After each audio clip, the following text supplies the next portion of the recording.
It ain't easy to fly when folks keep trying to clip your wings.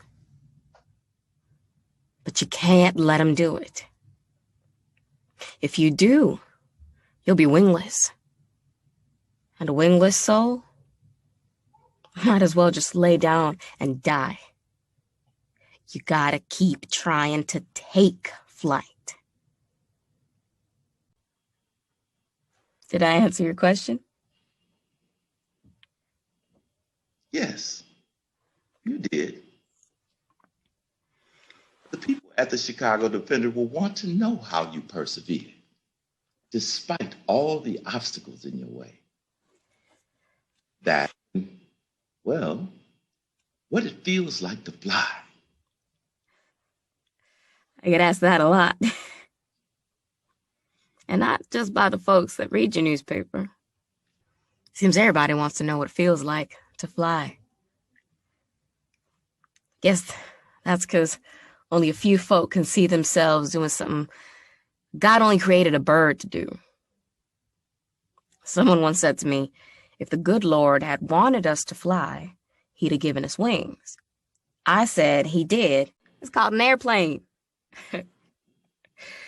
But to answer your question, when I'm up there,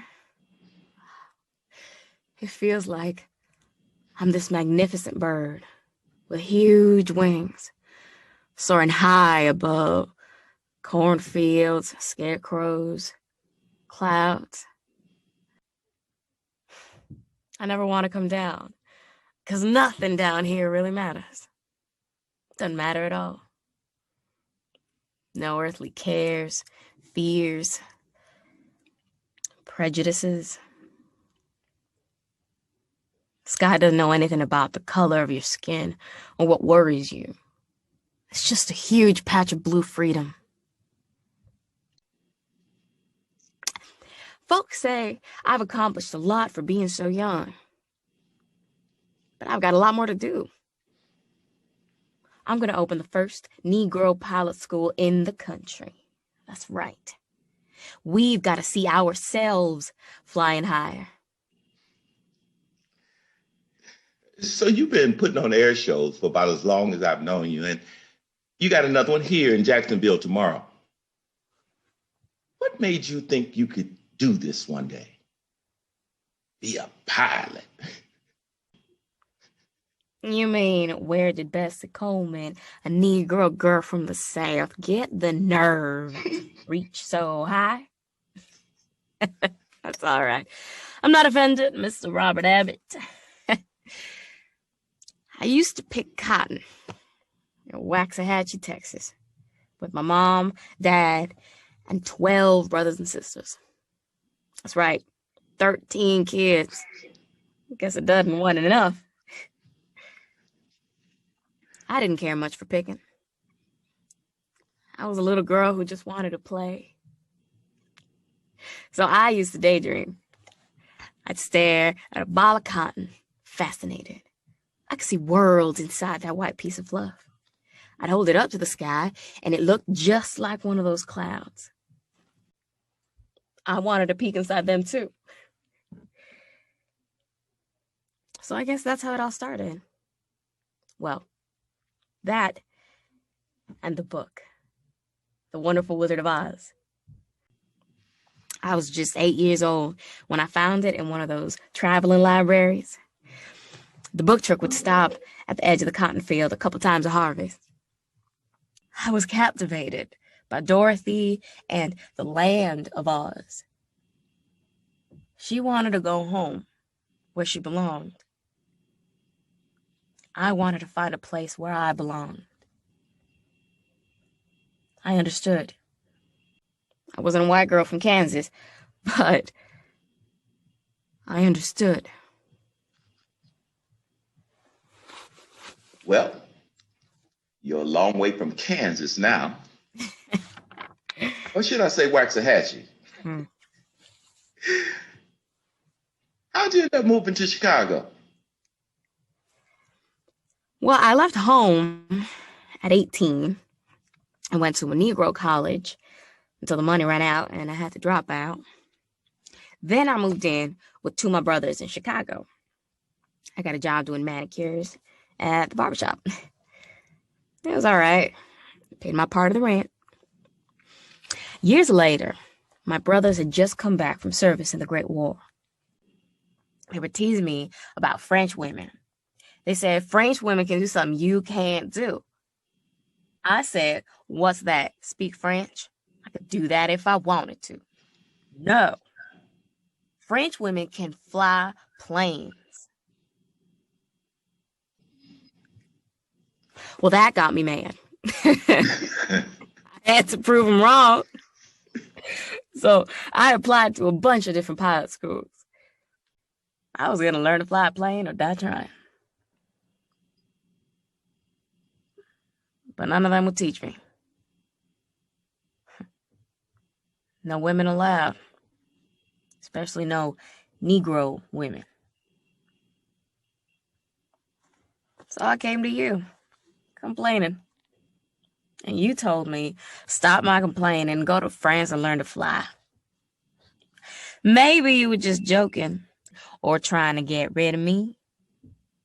I swear, I wasn't doing nothing of the kind. I just wanted to help. Either way, it was good advice. I got a better paying job. I found a few folk to help pay the rest of my way. Hell, I even learned a little French. Regarde la France, je viens. And that means, look out, France, here I come. How did the French treat you at that pilot school? And what was it like learning to fly? That French school had no problem with my gender or my race. Those flight instructors taught me how to fly a biplane. It was challenging. Scary. I saw a student crash and burn. It shook me up something awful. But I didn't let it stop me. I jumped back in the cockpit the next day and the day after that until I got my pilot's license. But when I stepped off that ship back in the U.S., only the Negro press was waiting to talk to me. I'm the first Negro woman pilot in the country and the first with an international license. The white press acted like I didn't exist. Like I didn't accomplish a thing. That only made me more determined to open my own pilot school. I'd show them. I'd teach more of us how to fly. They can't ignore us all. But you had to get a job first. We both knew you can't open a school with no money. That's why I went knocking on doors, looking for work as a professional pilot. But no one would hire me for the same reasons they refused to teach me to fly. They'd sooner have me clean the planes than to fly one. A white employer even said, who's going to buy a plane ticket with a Negro woman behind the wheel? I said somebody who's got to get somewhere, that's who. He said it was a rhetorical question and told me to watch my mouth.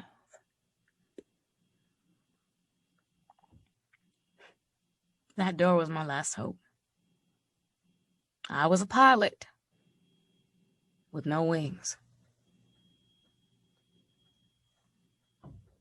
You always give such good advice. But that day, all you could say was, let's get in the car and go for a drive. Take your mind off your troubles. So we went for a drive. And that's when I saw it. A pilot in a biplane doing tricks in the air. And that's what gave me the idea to put on air shows and charge money. Enough money to open my own school. So I went back to Europe and learned to be a stunt pilot. Then I came back home and started putting on air shows. Word got around. More folks came. paid money to see my spins, spirals, and loop-de-loops. They called me Queen Bess, Brave Bess, even Black Queen of the Skies. I like Brave Bess above all the others, because that's how I feel. Brave. Braver than I ever have before. And that's why I decided to bring my show down south. So, I'm here in Jacksonville, talking to you. Glad you could come all this way to see me fly. Oh, in the second half of the show, I'm going to skydive while my mechanic pilots the plane. I've done it before. The crowd really loves to see me parachute.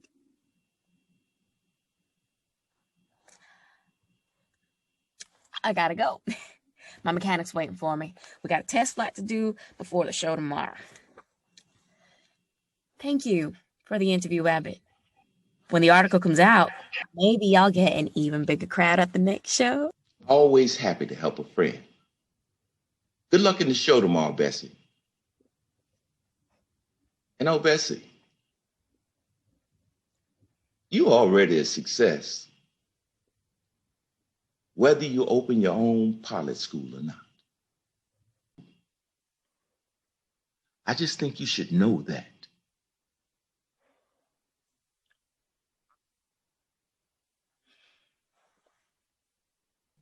See you from the air.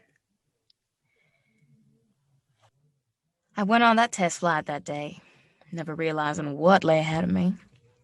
I had taken off my seatbelt so I could look over the edge of the plane to see where I could parachute. That's when my old biplane stalled in midair, 3,000 feet above the ground. It flipped over and I fell out. Everything was all so hazy.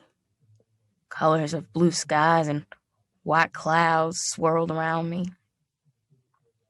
It seemed like everything was happening in slow motion. I spun around, down, down, down. And that's when I saw it. Something green and sparkly down below. It was truly beautiful.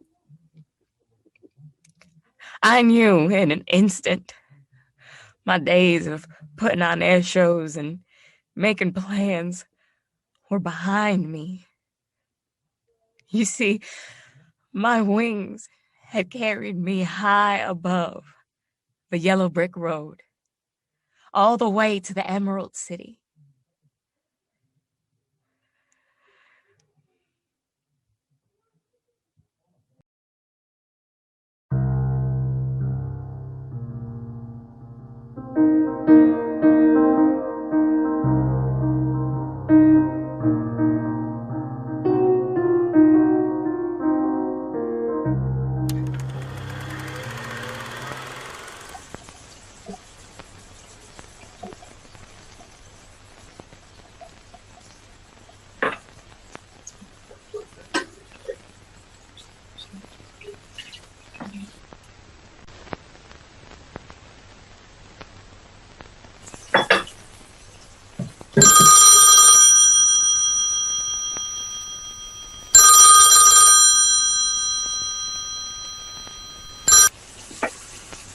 Hello. It's Lorraine. Hello, Lorraine. How are you? You wash the dishes? Yep. I got me a dishwasher. She's not bad. It's good to hear from you. Good to hear you too, Bobby. I wanted to help you. I know. You do? Well, yeah, I read the New York Times. Oh. What happened? That. My God. Yes, that. The meeting. What happened? That. Yes, in the meeting. Reston made the militant remark, but I thought it was that a very you were gonna... nice meeting. Very sublime meeting. Transcendent. I mean, you should have felt the glow of enlightenment in that room. Uh-huh. Lorraine. Such perspicacity, such care and concern, a brotherly outstretch of open arms to welcome the prominent Negroes and to hear their grievances they so long have held and so carefully presented. Well, Glorious.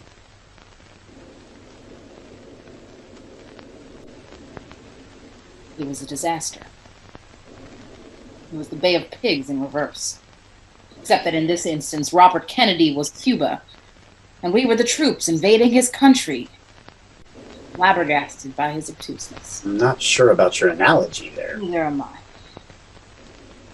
Not sure about anything. No, that is not true. I am very sure. I was never more sure in my life. But I can say it was more than disquieting that a Kennedy, mind you, the best white folks have to offer, at least those in prominent positions of power, this U.S. Attorney General, who asked us, invited us, was desirous, purportedly, to hear what we thought and felt and had lived and had not lived. And it was painful to see that he was stuck in the morass of a predictable lack of understanding that might just carefully contribute to crazy, lazy, white liberal in a coffee house. I take it he didn't. He was very well bunkered behind the thickness of his own privileged skull. He didn't want to hear what we had to say. Lorraine, what did... Jerome wept. Told Mr. U.S. Attorney General that if he were to listen to only one of us, it would be that man over there, his face wet with tears, his voice crackling, breaking, speech broken, fragmented, like the voice of our people for so long. You mean Jerome Smith? Yes.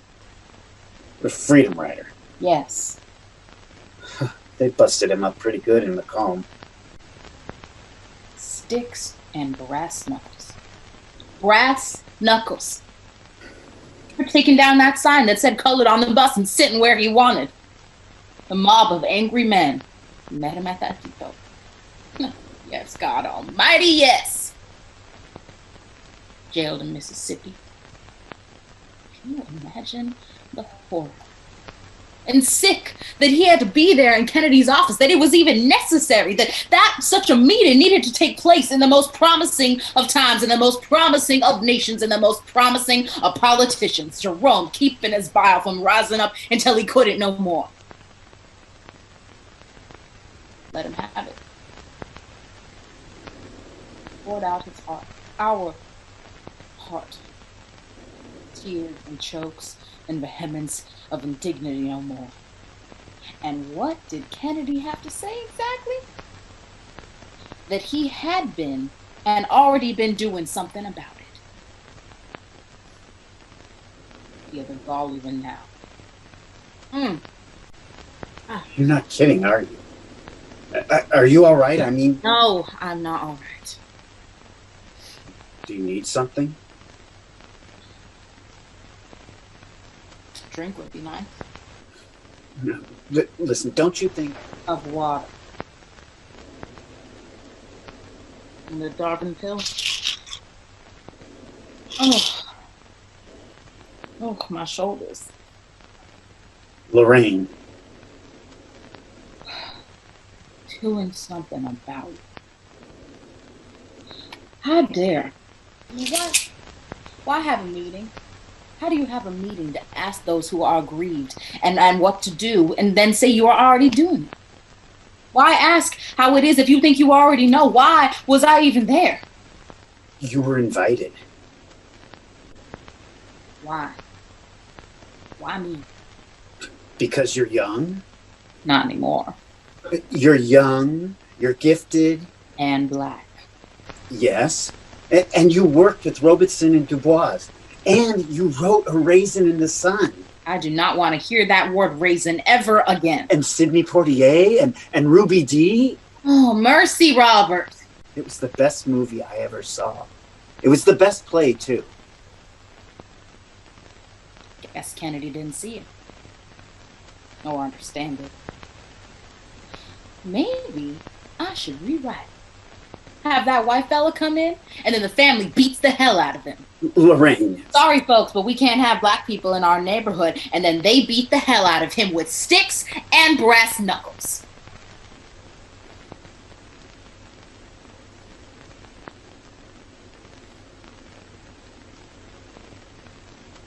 Thank you for not bringing up the Supreme Court case.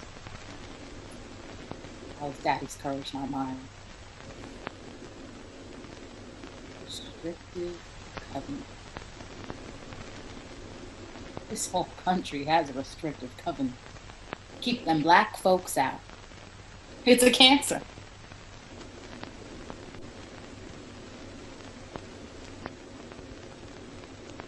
That poor man. Been beaten enough. Enough. He said he was ready to take up a gun. Oh, Jerome? Yes, after I. After you what?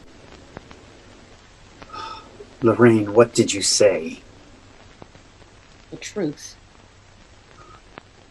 Good God. Yes, good God. Oh, almighty God. Wait, you didn't go on about arming people in the streets, did you? I did. No one understands that correctly, Lorraine. Oh, I know that. No, you can't go there. I mean, Jesus, Lorraine, with the Attorney General? With the sympathizer? Look, even he won't understand. Even he? Especially he. Thick Irish skull talking about how Irish were once abused and now one was president, and that maybe in 40 years, more like 400, a black man could be president of the United States. Even he, hell. And it means what it says. Take up arms, fight. There was a battle in that room. Him and Jerome fought. Just think, sending young black men to war is a good thing when you won't even protect them at home.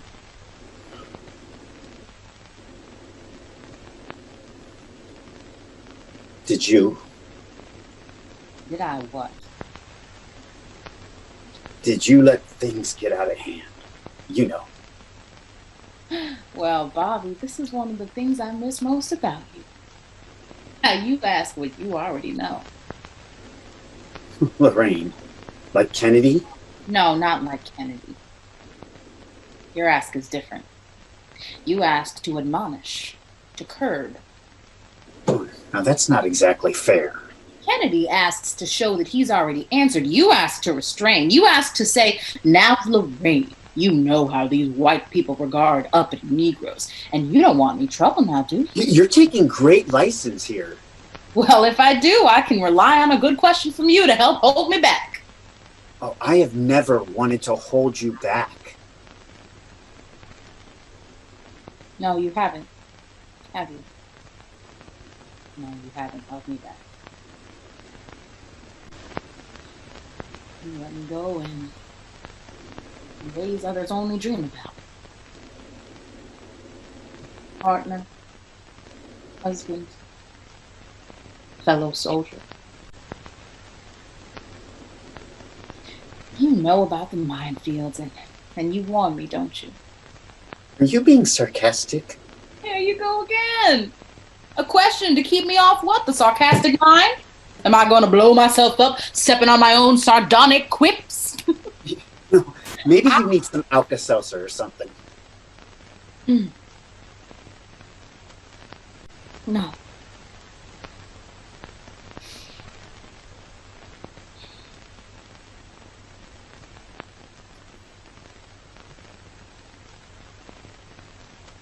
I forget sometimes, Bobby. I forget how I loved you. I forget how so very worthy of love you are. I forget that I too know what it is like to want to reject the diagnosis like Kennedy did. To want to reject the truth. No more. I will no longer be what the societal winds drive me to be. I will be what I am.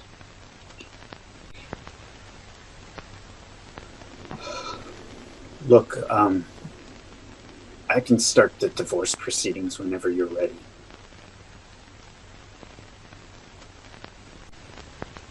Well, there you go again. Being worthy. Freeing me. What a hoot. A wondrous surprise. Oh, mine eyes. Can I hear Robert Kennedy say that? Is white America ready to divorce itself from its unmitigated and unwarranted hatred? Of its ignorance? Of its nationwide restrictive covenant?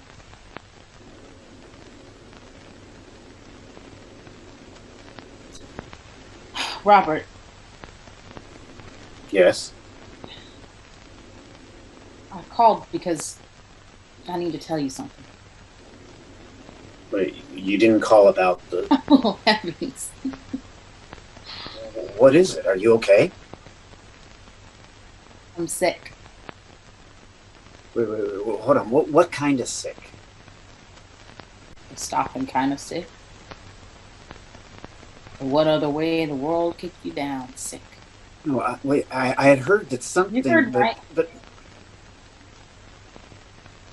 Pancreatic. I have a surgery coming up.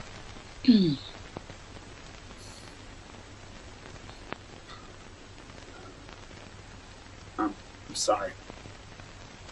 I'm not. Surgery is what's needed. Complete deracination. Only remove the key. Or divorce. Surgery or divorce. Which is more permanent? Divorce from white America?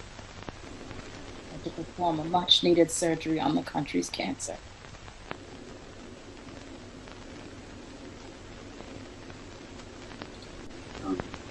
Is there anything I can do? Just keep being you, Bobby.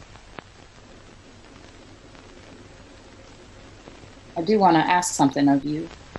Sure, anything. Anything? Oh, my many desires to see more beauty in this world. That'll have to wait for a while. I want you to take care of my stuff, my work, in case. No, don't talk like that. And don't tell me what not to say. And especially, don't ever stop being you. Being Bobby. And don't you ever stop being Lorraine Hansberry. You can count on that. I walked out. Out of what? Wait, did the doctor... No. I walked out on Kennedy. Most of the others followed me. My God. Tilled some earth, I hope. Oh, yeah. A young, gifted black writer walks out on the Attorney General of the United States? Huh. Yes. That's why you were there. You were there, lady, to stab at more hard ground. You were there to be you. We'll see what good comes of it. You take care, Bobby. If you ever need anything. I know. Thank you. Lorraine, there is beauty in this world. You are beautiful, inside and out. I love you. I know that. Bless my soul, do I know that. And for what it's worth, I love you.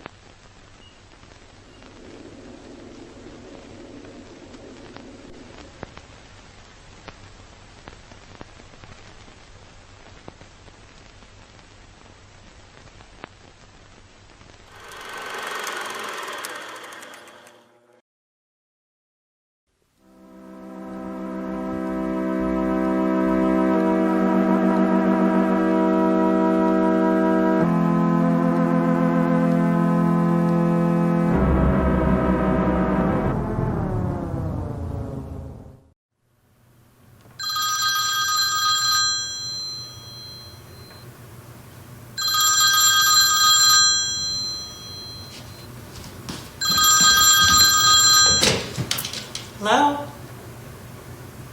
Yes, this is Helene Williamson. James Williamson, yes, he is my husband.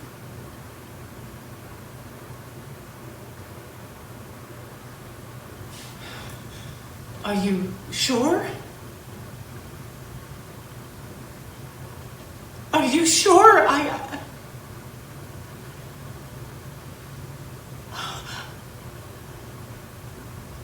Yes. Thank you.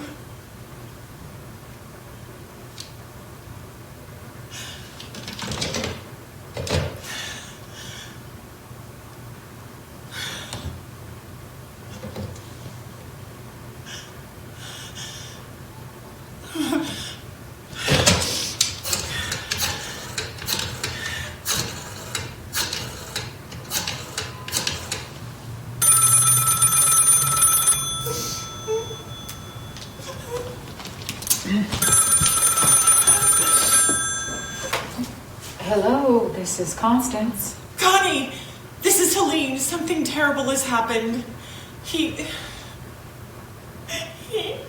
James is dead. What? My husband died in a car accident a few hours ago. Oh, Helene. I am so sorry. He was driving alone and... Do you want me to come over? Could you? I know it's late at night. Well, I'm on my way. Thank you.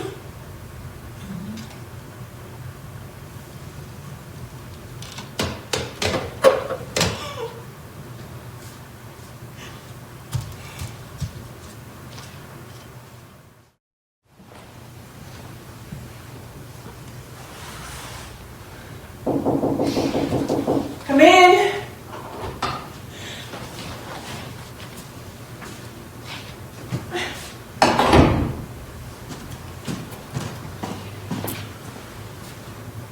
I'm sorry. I'm so sorry.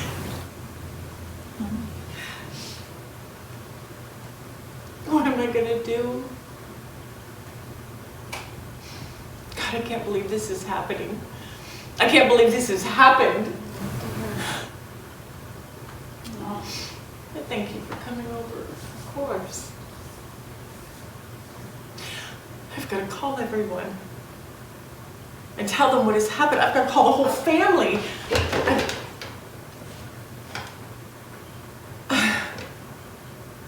It's in the middle of the night. You should wait until morning.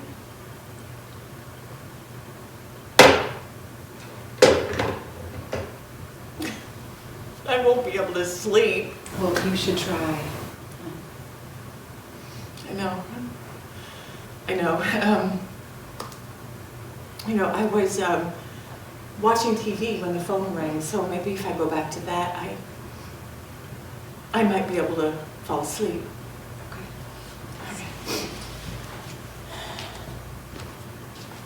Oh.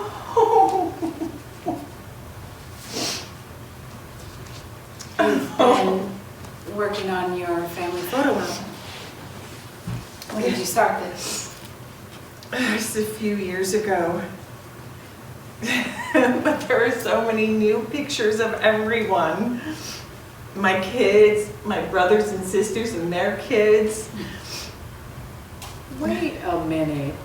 I haven't seen any of these photos. When was this? Oh, that was before we were married. We were only been dating for about 6 months. You know, it's funny that you should pick that one up too, because I was just looking at it earlier. It's such a sunny day. Everything in this photo is bright and beautiful. You know, I looked at it and I thought, back then I didn't have any worries. I didn't even think about anything going wrong. And then I remembered that I used to play out scenarios in my head of things going good and sometimes going wrong. And I don't even know why I started doing that. Oh, honey, everybody does that. Even when you...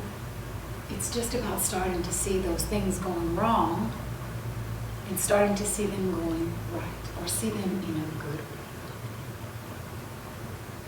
way. Even when you know that they can go so badly. Like today. Honey.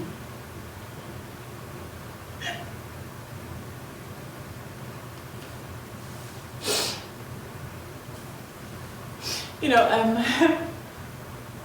I've played out this scenario in my head over and over again in so many different ways. And now that it has actually happened, it feels familiar. Is that crazy? No. I understand what you mean, and no, it is not crazy. But a car accident is the one thing that I thought of the most. Now I think that I brought it on. No, Helen, it is one of the most common.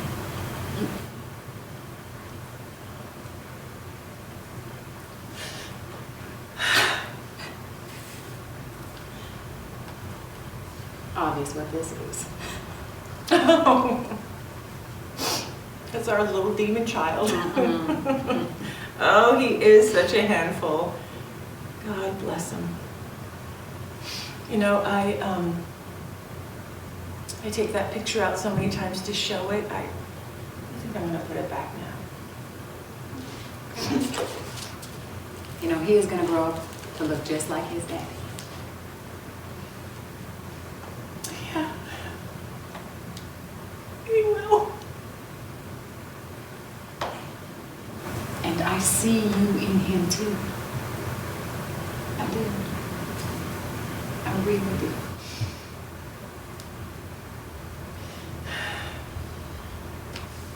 Now, where's this? Not familiar. Oh, that's up at the lake. Everyone was together. It was all my siblings, my parents, James's parents. Oh, what a beautiful day that was. Everyone was together. And wait a minute. Who is this and what are they wearing?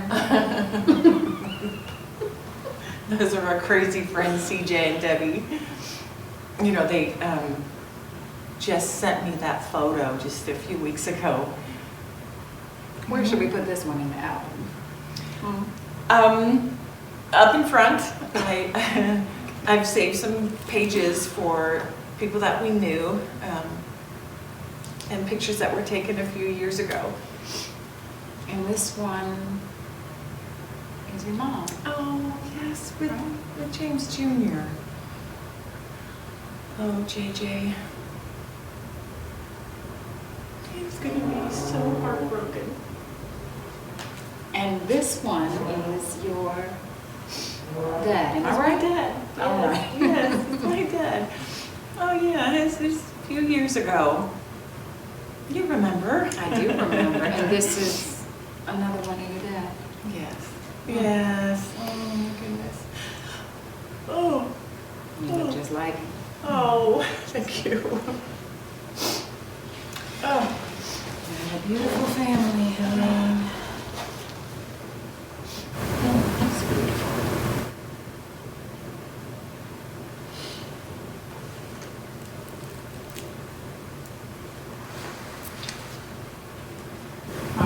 say your friends, your silly friends in the fronts. I don't know why, but I'll take your word.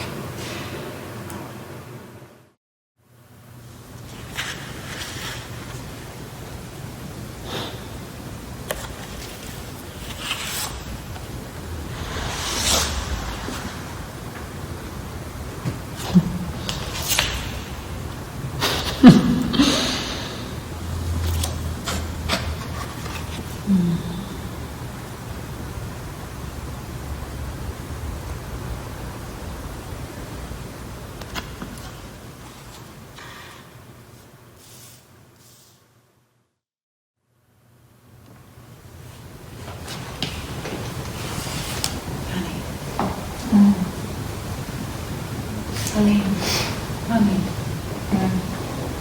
it's time for you to go to bed.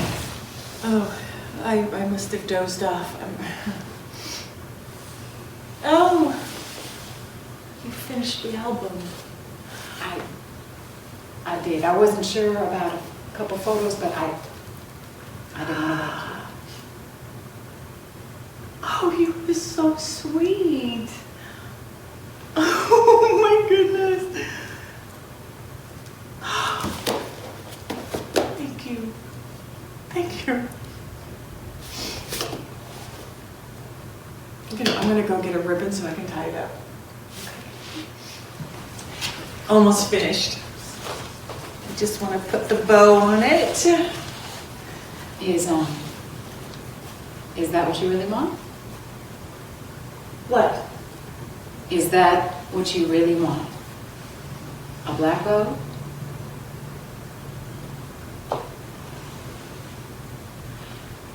Why don't we get a different final touch? Okay. What about some color?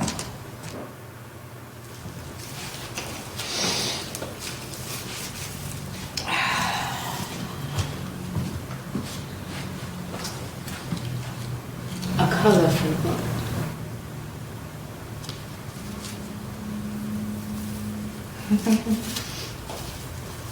And what do you think? I love it.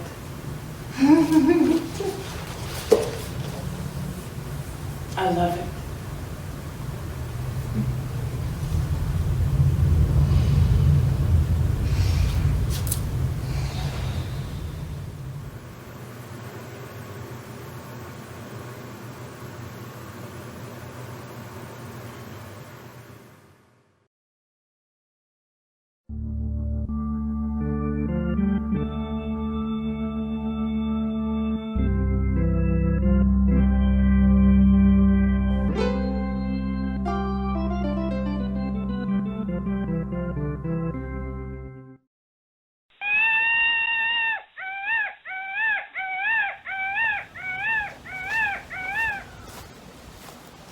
You'll be leaving soon.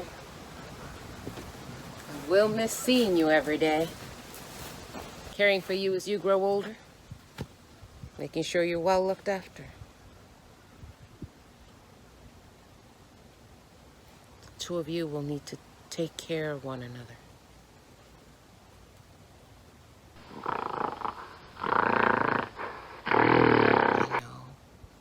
I know, baby girl. That's all right, Hercules. We're just fine without all your grunting and puffing. I know you know I have something for you.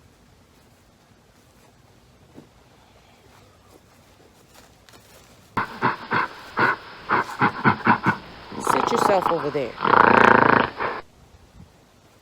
Sit your big gorilla self over there, you hear me?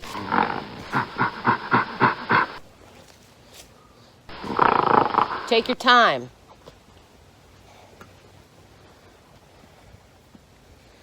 Of course, I have something for you too, baby girl.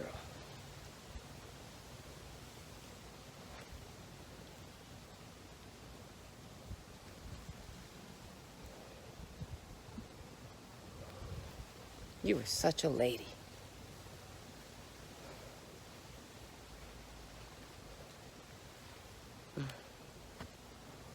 Look at all this pretty red hair. Just like when you were a baby. You were an 18-pound bundle of reddish hair when you arrived here. Less than a year old and no mama to take care of you. And I think back on it, that was crazy. Crazy. But you needed looking after. So I brought you home, cooked all your meals, 3-minute eggs for breakfast every morning, fed you with a spoon, until you started using that spoon to feed yourself. You were so smart.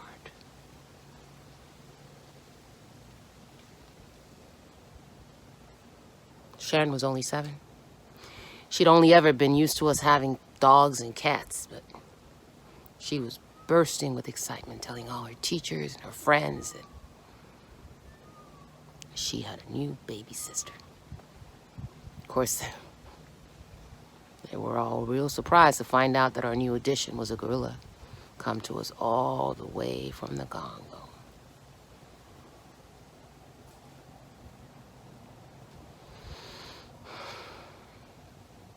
You were Sharon's little sister and my baby. Now you're 16 years old. Where does the time go?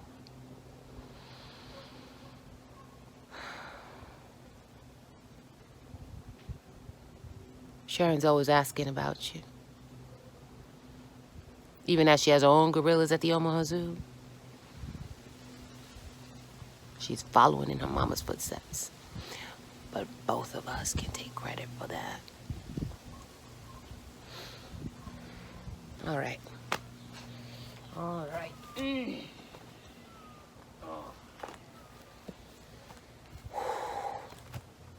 Hercules, get on over here. Right now, mister, you hear me? Come on.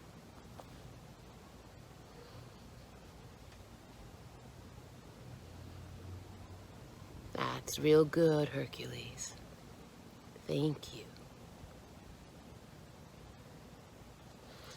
The two of you are adults now, and you need a much bigger place than what we can offer you here.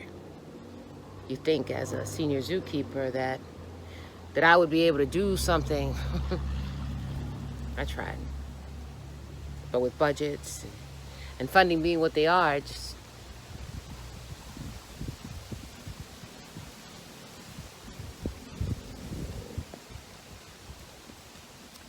I'm sorry.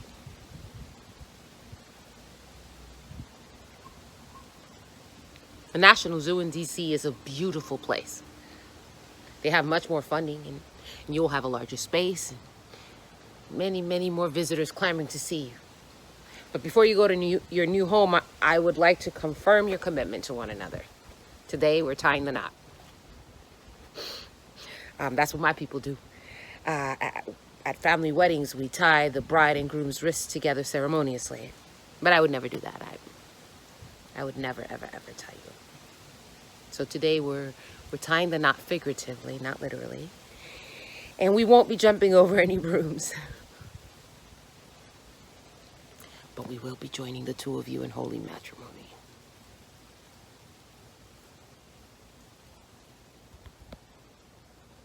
This is my granddaddy's Bible. It's helped my family through a lot of tough times, good times too. It was passed down to me. Today I'm going to share a few words from it with you. Ecclesiastes 4:9.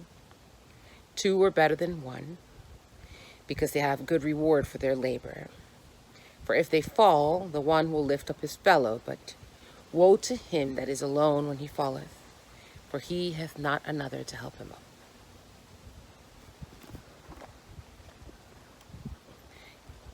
This one's special for you, Hercules. Treat your wife with understanding as you live together. She may be weaker than you are, but she is your equal partner in God's gift of life. I will be checking on you to make sure you're being good to my baby girl, or you'll have me to reckon with. As you move forward together, be each other's strength. Cleave to each other. Love each other, respect each other. Everyone deserves to be treated with respect. It doesn't matter if you're the Queen of England or Western lowland gorilla from the Congo. Hercules, do you take Sylvia to have and to hold from this day forward, for better or for worse, sickness and in health, to love and to cherish till death do you part? I'll take that as a yes. You're a badass, and I trust you to take care of my baby. You, Sylvia, take Hercules to have and to hold from this day forward, for better or worse, in sickness and in health, to love and to cherish till death do you part. I know you will, baby girl. You two are a glorious couple. Praise be to God, and may God watch over you all of your days. Amen. In the sweet by and by, we shall meet on that beautiful shore. In the sweet. Oh, you don't like my singing? All right then. You like my singing, right, baby? There's a land that is fairer than day, and by faith we can see it afar. For the Father waits over the way to prepare us a dwelling place there.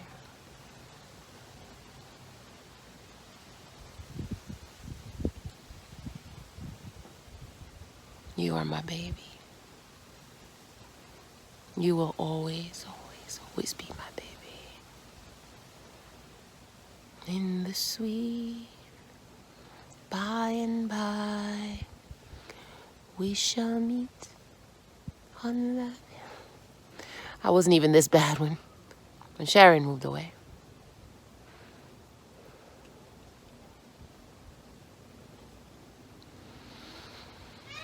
I love you, Sylvia. I like you, Hercules, but I love this baby girl. In the sweet by and by, we shall meet on that beautiful shore. Mm-hmm. Mm-hmm. Mm-hmm. Mm-hmm.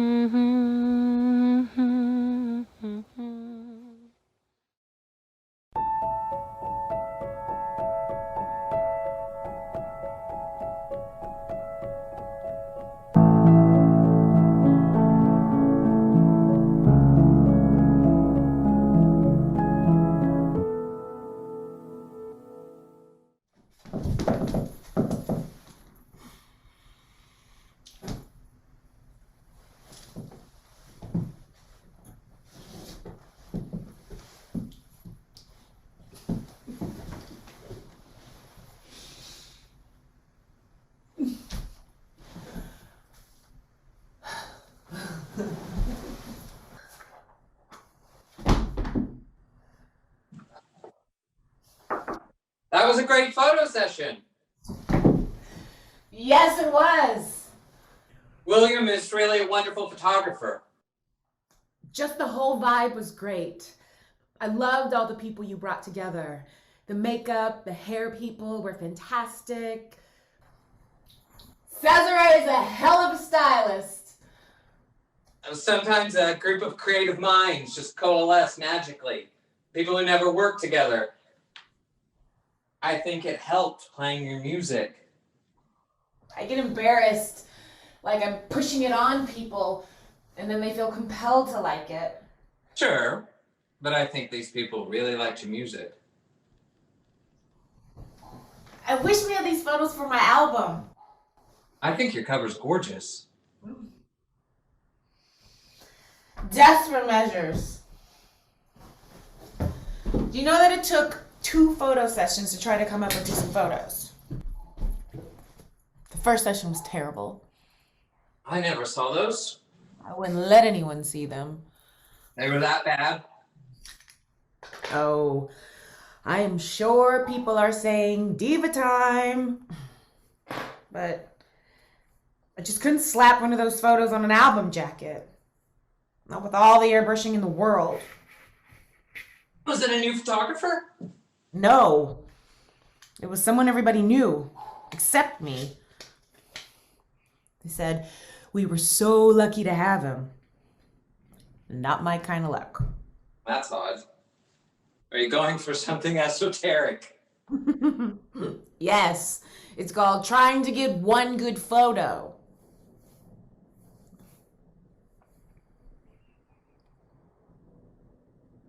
I heard through the grapevine they called me photographically challenged. Really? Some people are naturally photogenic. I am unnaturally photogenic. Camera hates me. Well, today the camera loved you.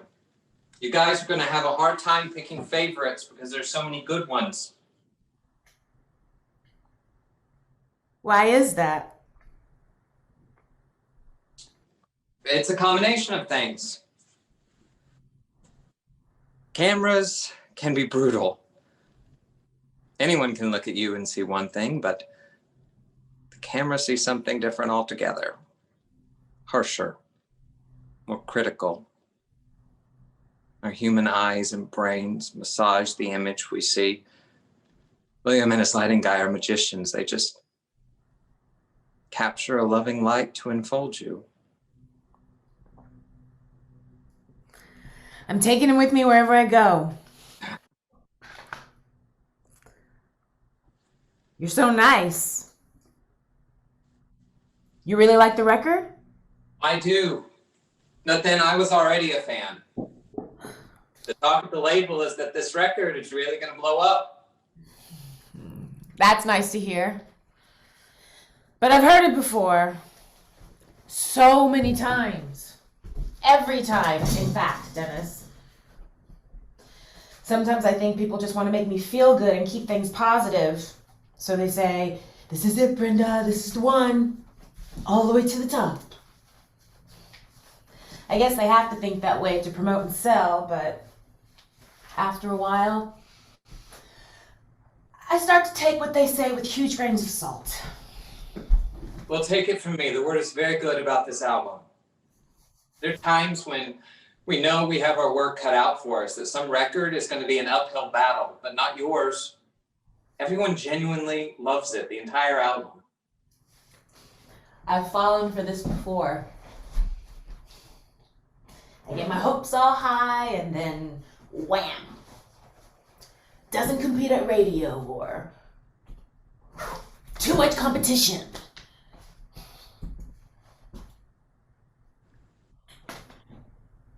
Maybe I'm just not cut out for all this. Maybe I should just go back to making music for other people. I could hide in my shell, send my songs out. I wouldn't have to get all dressed up, subject myself to photos I hate, set myself up for disappointment. You still shooting the video next week?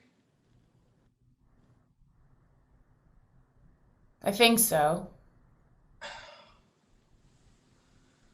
And that's a problem too. There's still not a clear-cut first single. The promo department and everyone else that I speak to says it should be Get Here, but Herb Albert thinks it should be Piano in the Dark. 2 great tracks. Yeah, but we named the album Get Here because that's the song everyone thought was the strongest. I don't know. Herb has a really good ear. I know. I trust him. But he's the only one who thinks Piano should be the lead single. I think there are others, but he really does love it. What was it he said the other day? He said, I just love the subtle hook. It's so left of center. But is it too off center? Will that be the excuse they give us when it doesn't race up the charts? They're both great tracks. They'll both be hits. From your lips to God's ears. I'd like to bring a video crew to the video shoot next week. Get some B-roll, kind of like behind the scenes. Would that be all right? I'll run it by your manager, of course. If you're there, absolutely. I probably won't even notice there's more cameras. I'll be so nervous. Yes, I'll definitely be there. Thank you.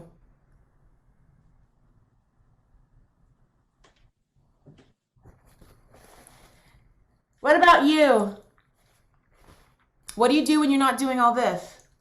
Well, this is more than a full-time job, and I love it. Good answer. But I know there's more to you. I also write plays. Aha, I knew it. I knew there was something else kindred and creative about you. Well, What kind of plays? Dramas, comedies? Might I have seen one? I love theater. all kinds.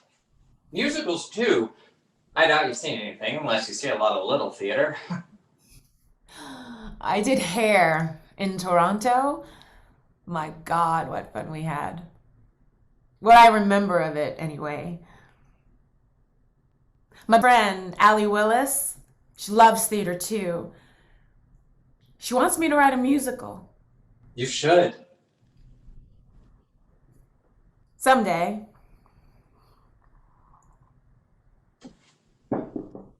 You ready? I'll walk you to your car.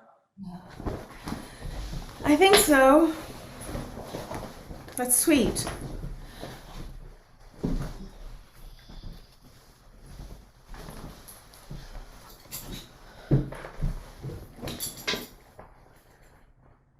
You really think piano in the dark is the way to go? I do.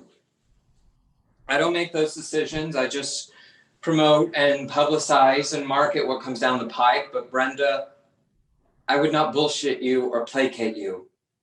It's a great song, great performance, unique and classic.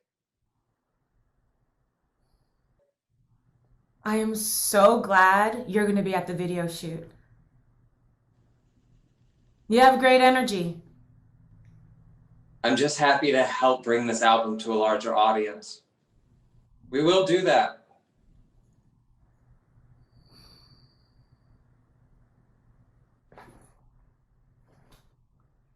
Okay. I believe you.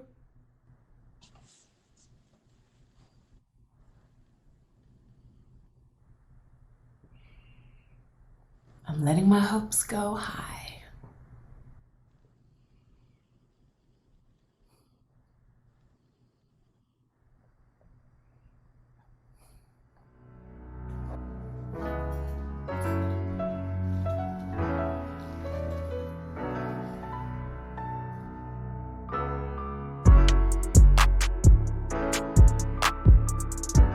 Piano in the Dark became the highest charting single in Brenda Russell's career, reaching number 6 on the Billboard Hot 100. She received 3 Grammy nominations, including Song of the Year for Piano in the Dark and Best Pop Vocal Performance Female for Get Here. Get Here was subsequently recorded by Oleta Adams and reached number 5. Brenda Russell and Allie Willis did eventually write a musical together with Stephen Bray. They contributed the lovely score to the classic Broadway treasure, the Tony-nominated The Color Purple, which was also nominated for Best Show Grammy in 2006 and then again for the revival in 2016. After living in Los Angeles for 30 years, Brenda has relocated to Texas, where she continues to write beautiful songs and play piano in the light.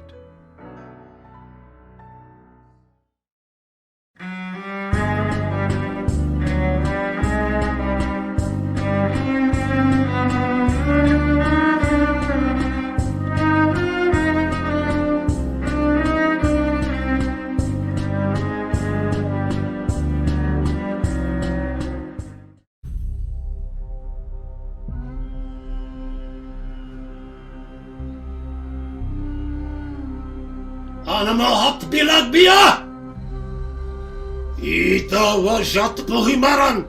Aharfi hanalas demam!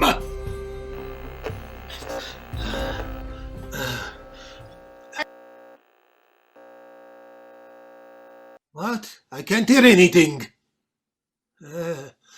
Is this working? Can you see me? Yes. Marhaban! Hello! Colonel, Hello!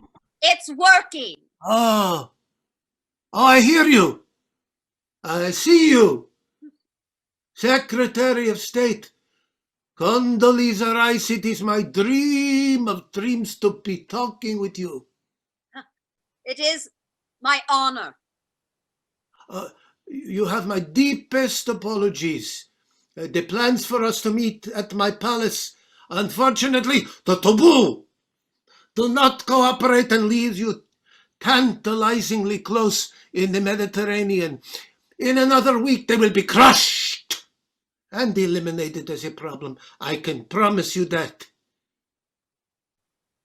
I was so looking forward to meeting in your lovely home. Oh, the same house. The very house where your Hollywood President Reagan dropped 6 tons of U.S. bombs. It is ironic. Yes?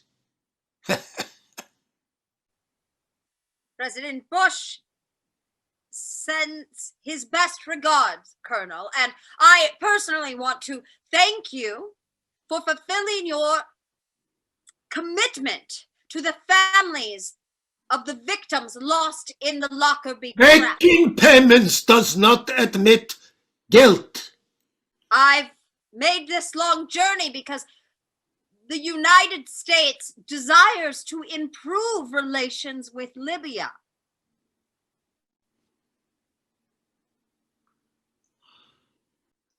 You do not come for this reason.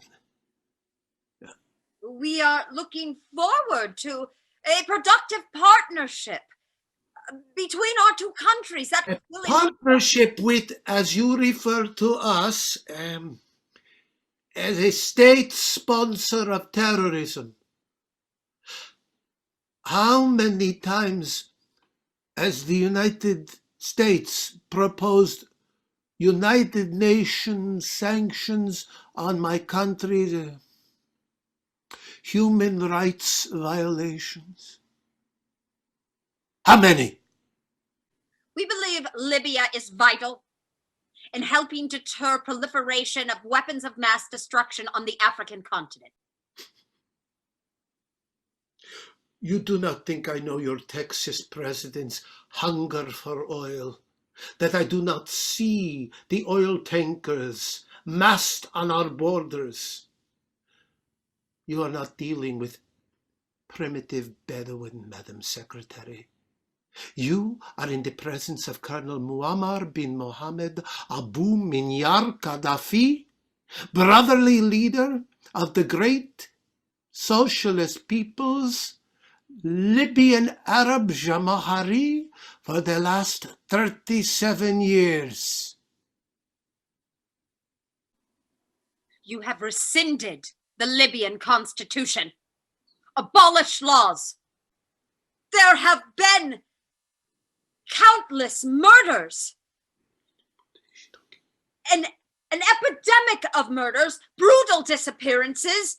Scores of people have been hanged in public by your death squads.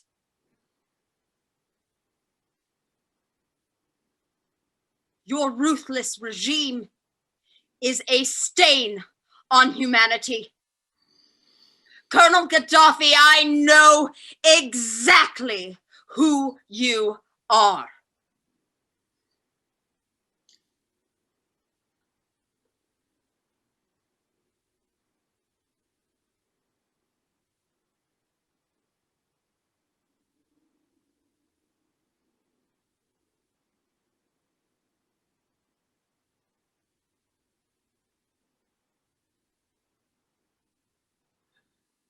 As surely as the glorious sun rises, the glorious sun, giver of life, rises, Your President Bush lusts for Libya's vast oil fields, as I lust for you. I could positively eat you up. Unfortunately, Colonel, my time in Tripoli is limited. So, 1,000 nights I dream of this, of tearing off what you call your pantsuit and making enormous love with you. the United States views this historic meeting as a stepping stone. Sit. As a stepping stone on the path to a lasting... I beg you for all things holy, please. Sit.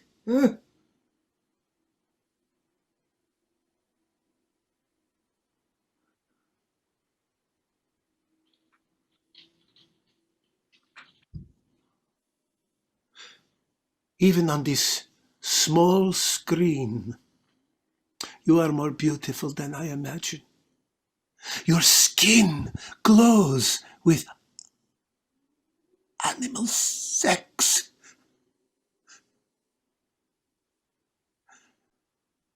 Why, thank you. That's very nice.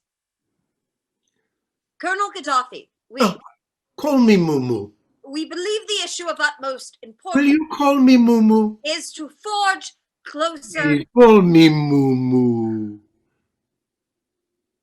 Mumu. Make my heart soar. Is to forge closer ties. With you, my ebony goddess, I would forge closer ties any hour of any day. Oh, but first, gifts for you from me. Oh, Colonel, please, Mumu. Mumu. This is for you, my black flower. A diamond pin to remember me in your heart. Well, thank you, but by U.S. law... I also have for you a Libyan lute to play our love songs during those long desert nights. I can't accept. I'm sorry. And Theory for a New World Society, my book. To my black flower in the White House from your desert stallion.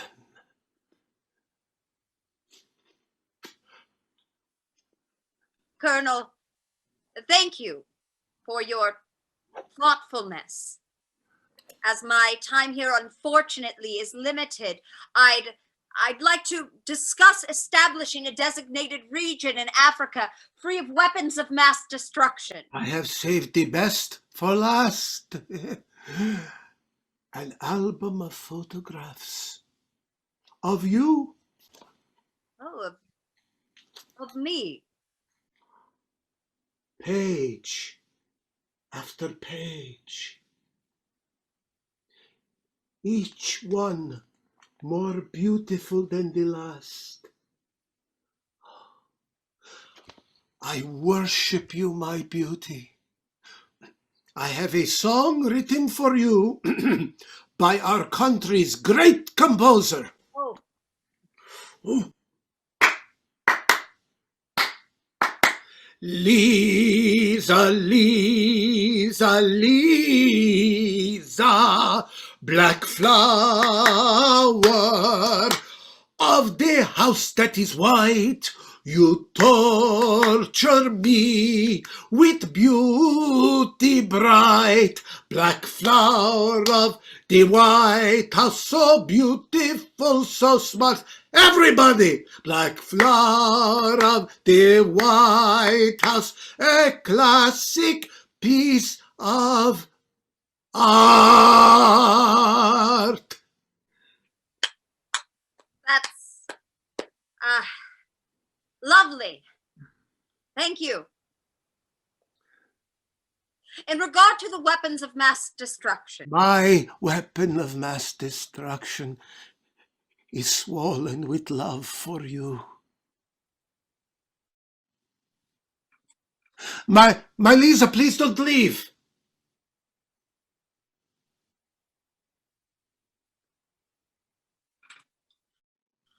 On behalf of President Bush and the American people, I'd like to thank you for your courtesies today, and I hope we can continue our talks on such a productive level. Lisa! Lisa! You break my heart.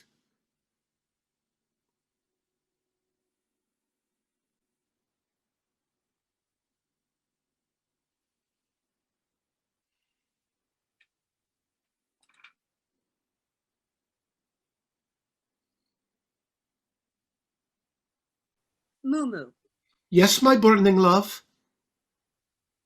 I want you and I together to lead our countries past the history of our difficulties, to forge a future together, you and I. It will take courage, it will take bravery, it will take intelligence, it will take a leader, it will take a special man. I am that man. To work together, to establish a WMD ban. Be my partner. I will be your partner. Let me be your partner in restoring the Libyan constitution. You will be my partner. I will work toward my new partner's entry back into the world community.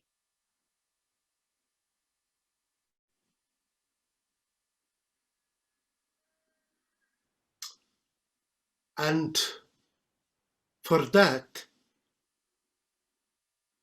what price will you exact?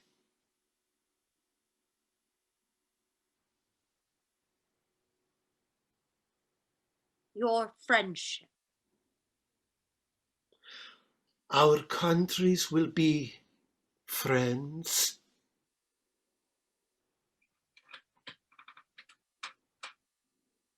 You and I will be friends.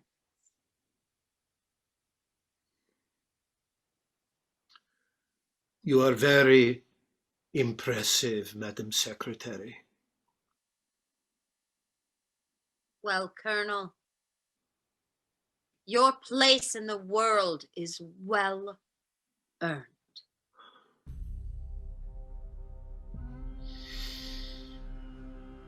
When you tire of serving the United States as Secretary of State,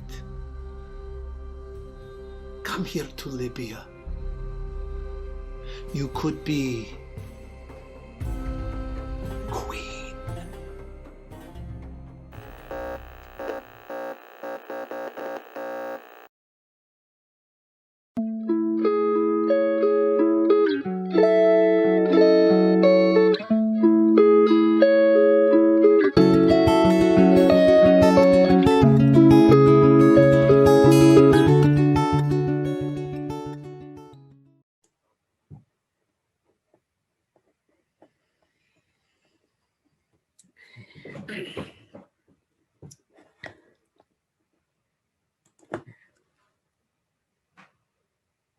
Kaylee?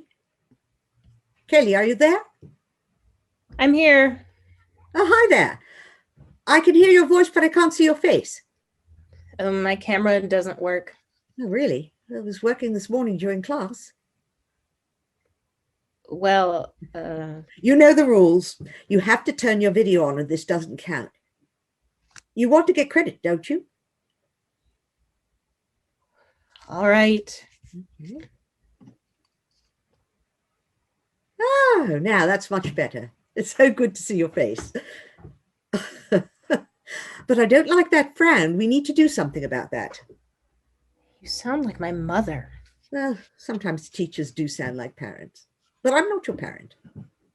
Yeah, I know. Kaylee, do you know why we're having this call? Not really. Something about my project? You're one of my best students. Your reading comprehension skills are terrific. Your essays are some of the best that I've ever read. But lately... Lately, I suck. Well, I wasn't going to say that. But things have been slipping. You haven't turned in the last 3 assignments, and I don't think you're paying much attention in class, though it is much harder to tell with Zoom, you know. Yeah. So, what's going on? I don't know. Oh, I think you know. Maybe you just don't know how to articulate it. Yeah, that's it. Can we be done with this now? What is that you're doing? Are you writing something? No. Maybe, I don't know. Hold on, 1 minute. Ah, yeah. The pool players. 7 at the Golden Shovel. We real cool, we left school, we lurk late, we strike straight, we sing sin, we thin gin, we jazz June, we die soon. What was that? What do you think it was? It kind of sounded like a poem. That's right. Who wrote that?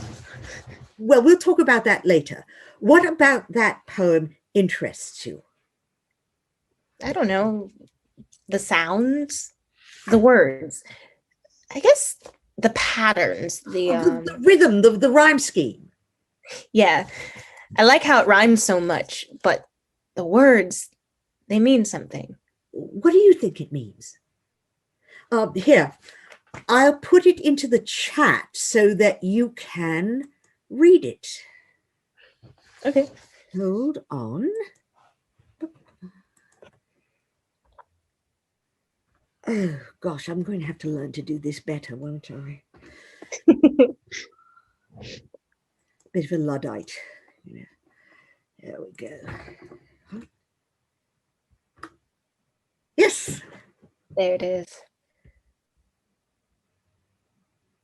Wow. That's pretty cool. So what do you think this poet was trying to say? Maybe that it's fun and all to drop out and party and all, but it could be a bad idea. Like you could get really messed up and even die. Good. You're a natural at this. I mean, since you're only a freshman, we haven't done much poetry, but you will later in high school. That's all right. I don't think it matters anyway. What do you mean?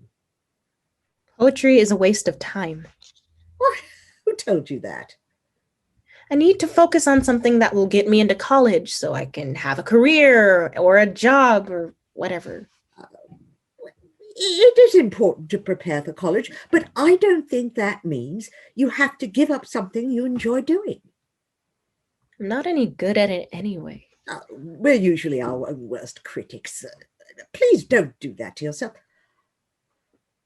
Have you written a poem? No, just scribbles. Can I see your scribbles? No. Okay.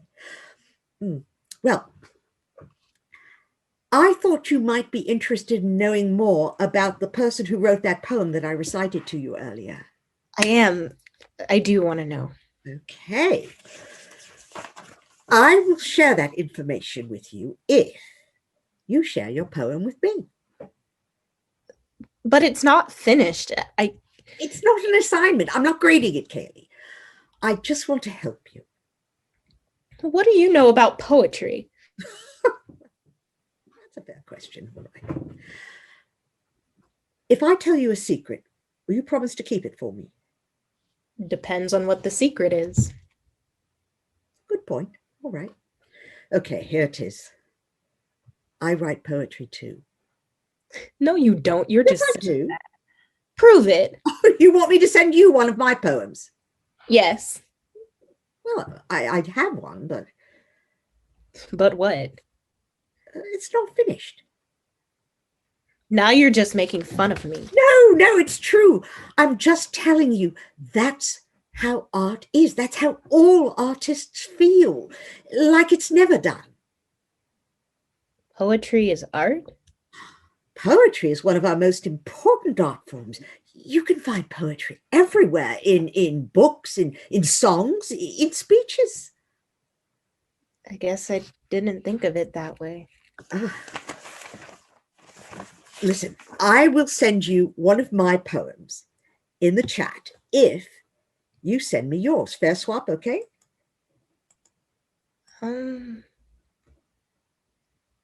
Well, okay. All right. Let's do this. There's mine.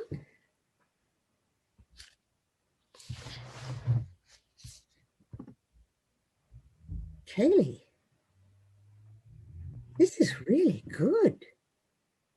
You think so? Talent for this. You think so? Oh, I know so. I studied poetry at college. I've been reading poetry for a long time. Will you read it to me? Oh, I don't know. I've never read it out loud before. Poetry's meant to be read out loud. Just try it.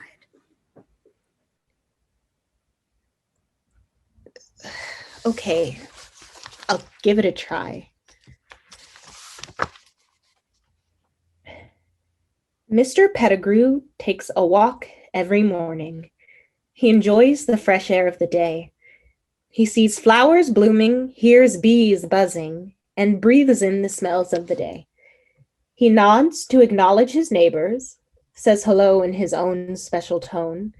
He smiles as others pass by, never stuck with his eyes on a phone.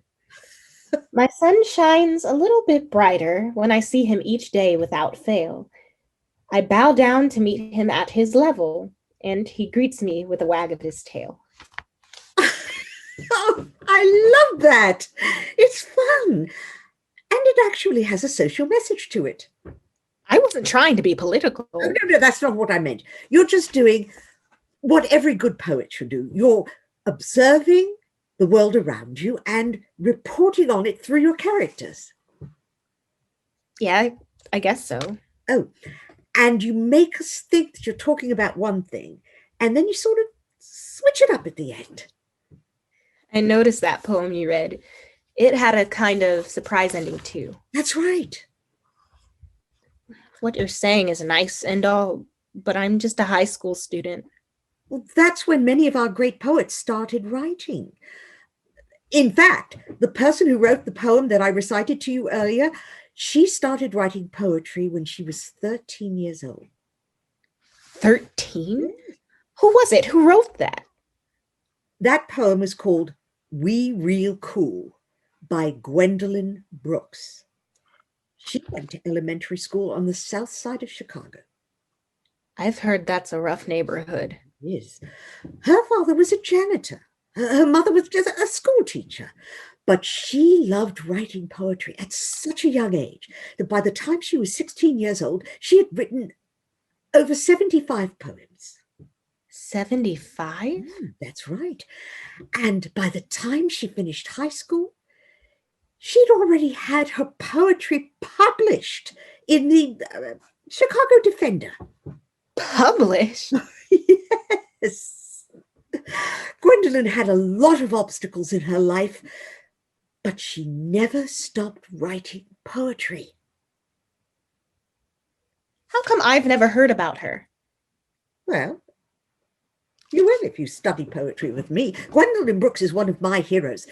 She writes poems that are still vibrant and relevant today. Do you know what the Pulitzer Prize is? Isn't that the prize Kendrick Lamar won a couple years ago? That's right. Yes, he did win. But way back in 1950, Gwendolyn Brooks was the first African American to win the Pulitzer Prize for her poetry collection, Annie Allen. And for a time, she was the poet laureate of the whole nation.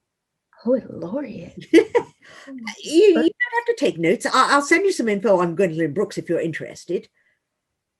I'm interested. Very interested. Oh, that's good. Hey, I just had a thought. How would you like to work on a poem for your class project? Really? But it's supposed to be an essay.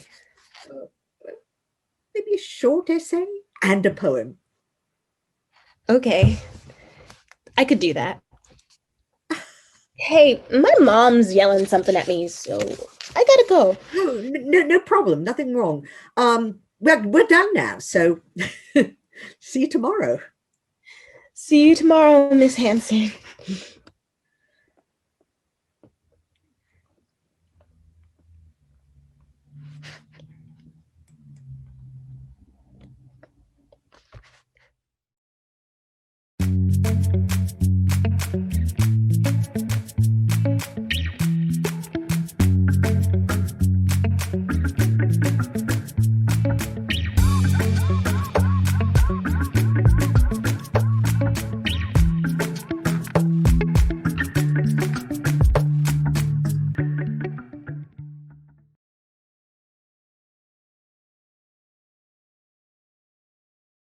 Janet Bryant here, your trend-setting street reporter extraordinaire. Welcome to my class project. Through Zoom and FaceTime, I'm doing a feature today on a true modern Wonder Woman, my personal hero. Her name is Kismikia Corbett, or Kizzy to those who know her.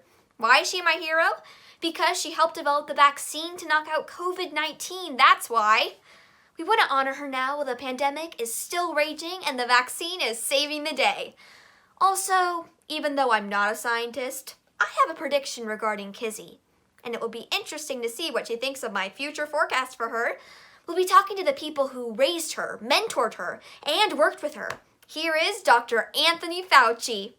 Our vaccine was actually developed in my institute's research center by a team of scientists led by Dr. Barney Graham and his colleague, Dr. Kismikia Corbett.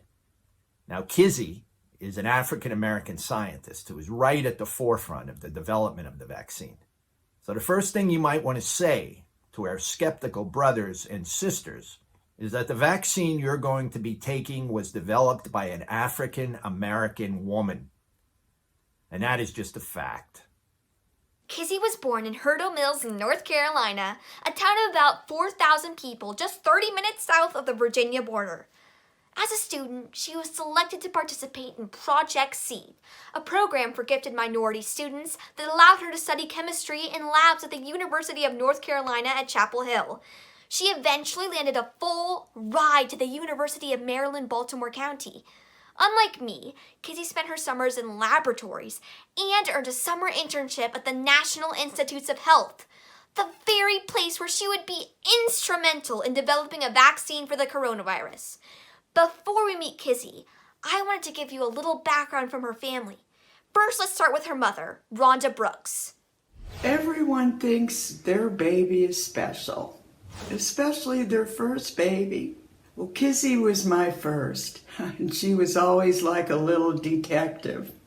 My sweet little opinionated detective. I remember when Kizzy's third grade teacher, a black woman, told me and my husband, Kizzy's stepfather, that we should do everything possible to make sure our daughter was put on the most demanding academic track, something their district rarely considered for black children, and that we should really push for this.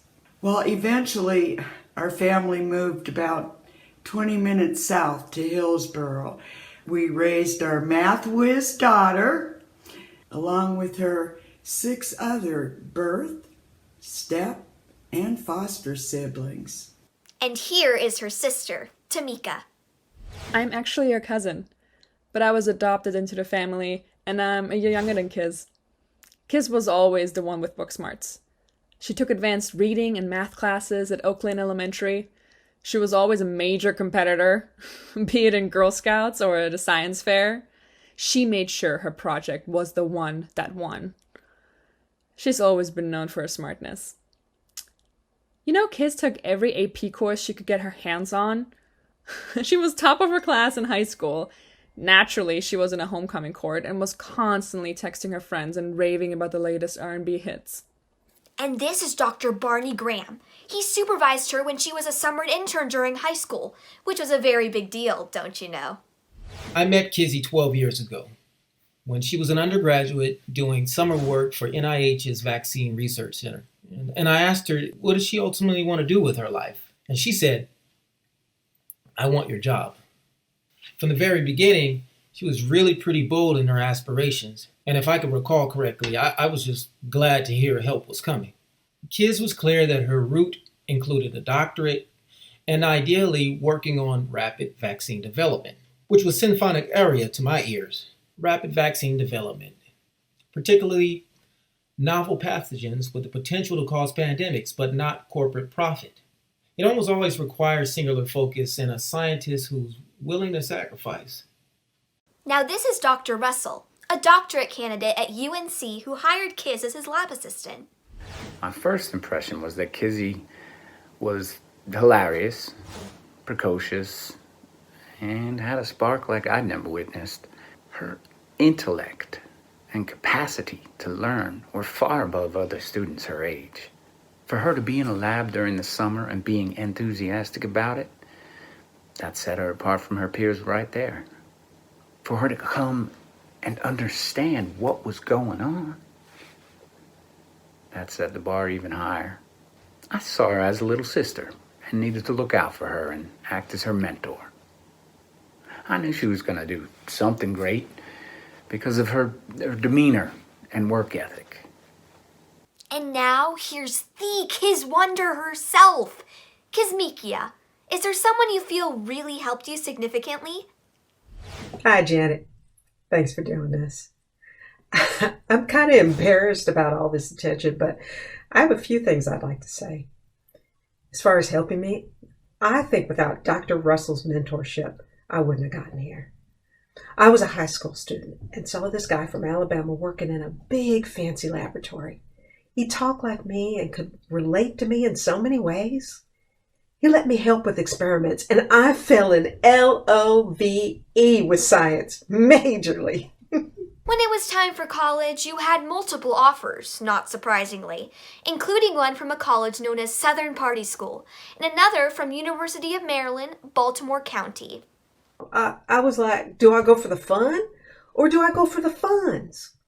You were accepted to the Meyerhoff Scholars Program, and offered a full scholarship, right? Yes.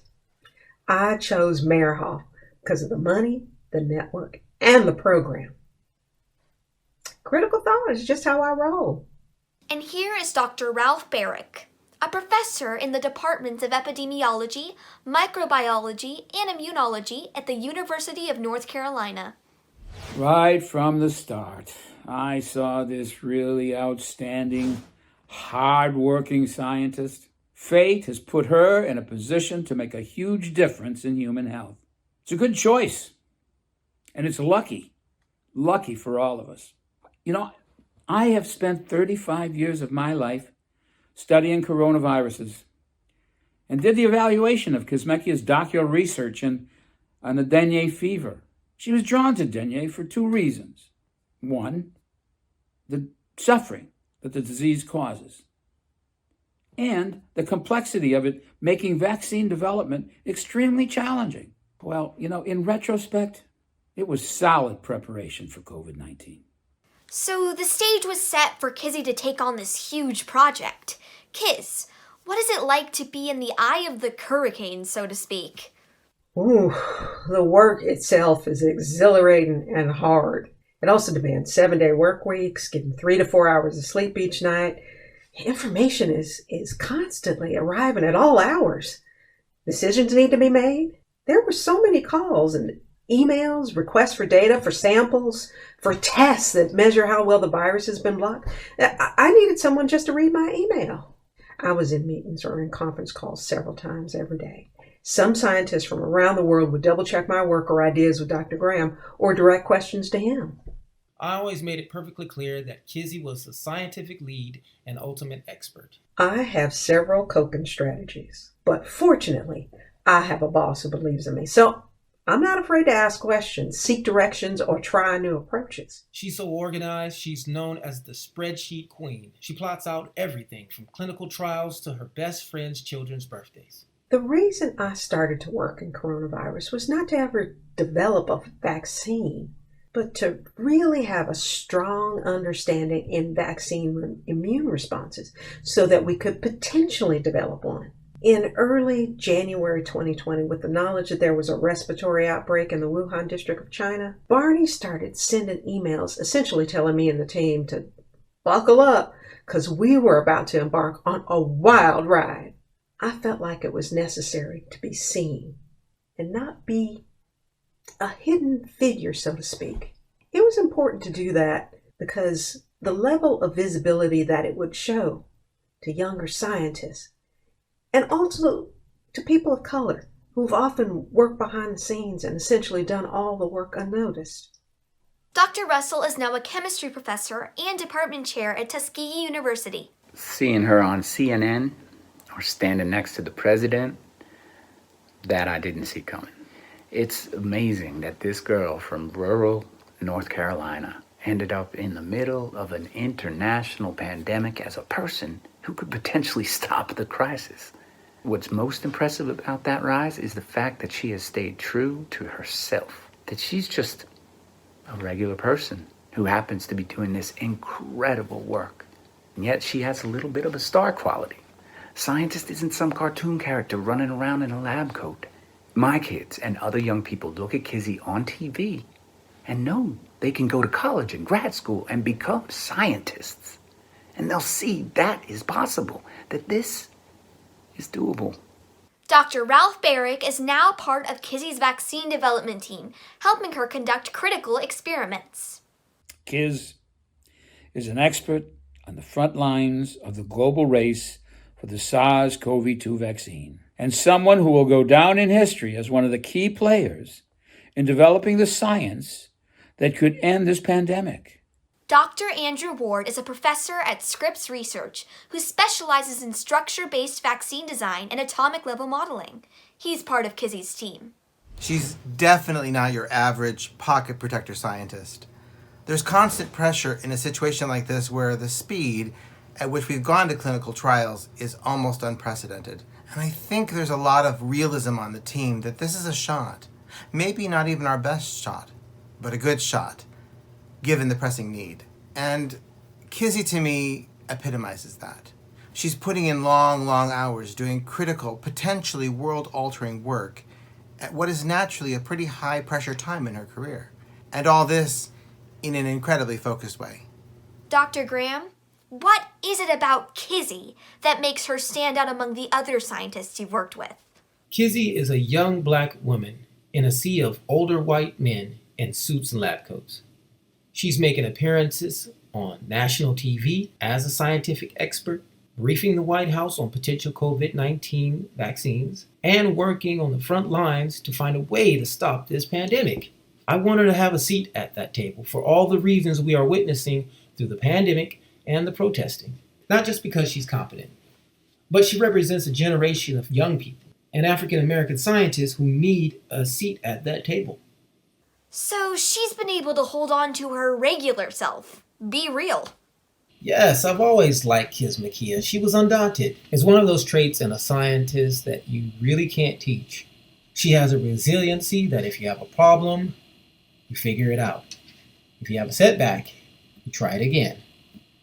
And you take a different direction. And outside of the lab, Kiz is just a soft, kind-hearted person who likes to take care of people, and she celebrates everything. Whether it's making sure there are cupcakes for birthdays or wrapping gifts for baby showers, she makes sure people are noticed. That generosity and care is also focused on her family, most of whom still live in North Carolina. Tamika, is it true that through all of this, Kizzy has remained just plain old Kizzy? Yes, my daughters, Kizzy's nieces, adore her. And while they can't see each other in person right now, they FaceTime before Kiz heads into the lab and text loving photos that interrupt data reviews. My Kismikia is the kind of aunt that shows up to everything and spoils her nieces and nephews. She'll say yes to a fruit roll-up for breakfast and secretly send a new iPod when Mom says no, drive down for roller skating, birthday parties, and sit in the stands for a softball tournament, even if it means catching a last-minute bus. At Christmas, Kiz makes sure every kid has at least one gift. And she's just as competitive during those silly family games as she has been in her academic pursuits. Kizzy is also an inspiration to her nieces. They are overjoyed every time they see her on TV. Her being in the spotlight, I have to tell you that as a Black single mom with 2 kids, and my sister being one of the top people being talked about, it's something we don't want to stop. It's powerful to us. One of my girls is interested in engineering at a STEM elementary school and goes to STEM camp every summer. My other daughter is a tomboy who is free-spirited and full of life and not afraid, which all comes from my Aunt Kizzy. She so inspires them to be the best thing they can be. I am so proud of my Kizzy. She engages fiercely with any issue before her, and yet she makes time to check in with her 3 nieces and nephews almost every day. She's not afraid to lean on family and friends, especially her 2 grandmothers, for whom Jesus is like a BFF. My Kizzy is that rare bird, a scientist who loves Jesus. She worries about how seriously people at church take social distancing recommendations. Kizzy, how does it feel to be at the forefront of this vaccination wave with the hope of saving so many lives? And how does it feel to be the only woman? It feels normal to me somehow. But I wonder whether my male colleagues are ever asked how they feel to be in the room with me. You and all the other women have to start thinking that it's an honor for those men to be working with us. Society makes you feel like you're here because someone important placed you here, and now you owe them something. Or the thinking is, you're here, so you should just be grateful. And I am. But this is why women don't ask for raises or negotiate and say they're happy to have a job. That needs to change. So we need to infuse self-confidence into our beings. If it means we need to drink ego tea, then we should definitely take a healthy sip. Did you ever, in your wildest imagination, think you'd be where you are today? No. We predicted pandemics, but the extent to which this one is happening is mind-blowing. It's surreal to be in the middle of it and watching it all play out.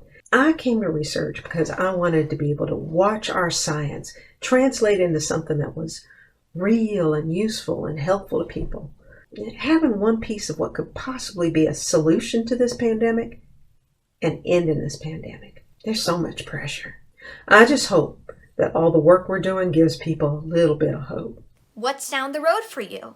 I always wanted to be my own boss, and I still want that job as a principal investigator. I'm still a detective at heart. My ideal job would be to be the scientist running a lab where everyone works towards scientific like-minded goals, answering research questions and conducting experiments that I devise. Well, Kismikia, you are my hero, my inspiration. I do not want your specific job, but you make me want to find something that fulfills me and helps others. I have a prediction for you. I fully predict a Nobel Peace Prize in your future. Have you thought about that? Wow. I hadn't actually considered that. You're going to win, so start thinking about your speech. I do not like writing speeches. I'd rather spend that time discovering something new. If it happens, and it will be nice, I'll just accept the award and have my favorite rappers do the acceptance portion. Young Jeezy and DaBaby. That would be cool. Thank you, Janet. You should give some thought to being a broadcast journalist. I can introduce you to some people. Stay safe in the meantime. Thank you, Kizzy, for your inspiration and dedication. You are the definition of awesome. And I'd like to take this opportunity to thank all my family and friends for helping me put together this video project honoring Dr. Kismikia Corbett. This is Janet Bryant, signing off. Thank you for watching.